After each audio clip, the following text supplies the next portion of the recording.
Lors de la cérémonie d'ouverture, les chefs de délégation ont salué le leadership éclairé des chefs d'État de la Confédération qui ont fait de la satisfaction des aspirations profondes de leur peuple une priorité absolue. Au cours de la réunion, les ministres ont relevé la clairvoyance des 3 chefs d'État dans leur ferme volonté de renforcer, dans un esprit panafricain, les mécanismes visant à faciliter la libre circulation des personnes et des biens dans l'espace ouest-africain. Ils ont réaffirmé la portée hautement stratégique de cet engagement dont la mise en œuvre impactera positivement la vie des populations de la Confédération. Les ministres se sont félicités des conclusions de la réunion des ministres chargés de la sécurité, tenue à Bamako le 22 novembre 2024, sur l'harmonisation des documents de voyage et d'identité au sein de la Confédération et leur mise en circulation imminente. Les ministres se sont félicités des conclusions des réunions des administrations douanières de la Confédération, élargies au Togo et tenues du 22 au 25 juillet 2024 à Niamey et du 24 au 27 septembre 2024 à Lomé. Tout en rappelant la décision irréversible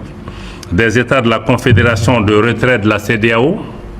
les ministres engagent les comités pluridisciplinaires à poursuivre les réflexions visant à convenir des modalités de sortie dans l'intérêt des populations de la Confédération. Sur les questions de paix et de sécurité, les ministres se sont félicités des succès enregistrés sur le terrain par les forces de défense et de sécurité du Burkina, du Mali et du Niger dans le cadre de leur lutte commune contre le terrorisme sous toutes ses formes.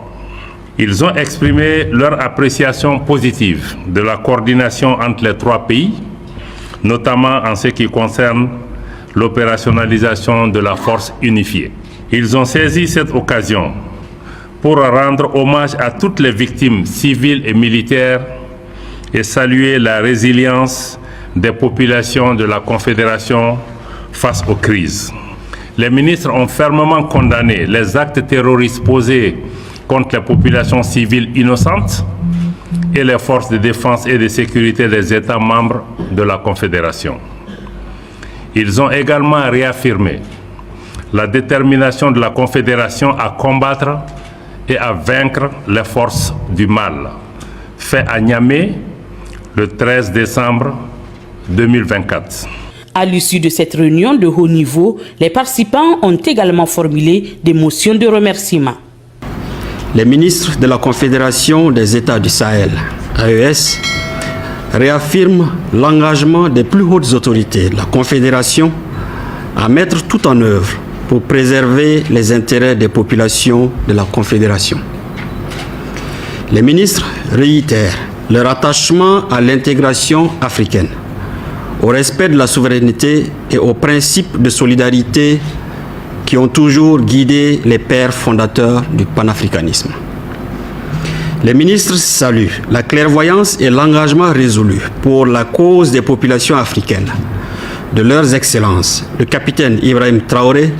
président du Faso, chef de l'État du Burkina, le général d'armée Assimi Goïta, président de la transition, chef de l'État du Mali et président de la Confédération AES, et le général de brigade Abdourahmane Tiani, président du Conseil national pour la sauvegarde de la patrie, chef de l'État du Niger. Les ministres de la Confédération adressent particulièrement leurs remerciements à son Excellence le général de brigade Abdourahmane Tiani,